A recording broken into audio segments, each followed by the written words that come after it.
Qyteti prej 2000 banorësh prej vitesh jeton në terr. Edhe pse është një ndër qytetet model për sa i përket likuidimit të faturave të energjisë elektrike, rrjeti elektrik i Leskovikut është lënë në mëshirë të fatit. Amortizimi nën stacionit ka bërë që shpesh qyteti dhe rrethinat e tij të mbulohen nga terri.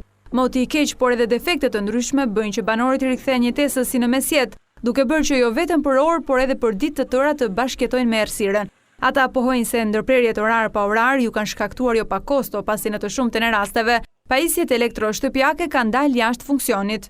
Neve më çupë, më përpara neve vemi atje li kujdojmë që kemi borgjin pavarësisht se jemi si jemi, se realiteti pensionisti jemi. Po e kemi si detyrim edhe jemi shumë të dërgjeshëm, që atë të ndjekim sa paguajmë.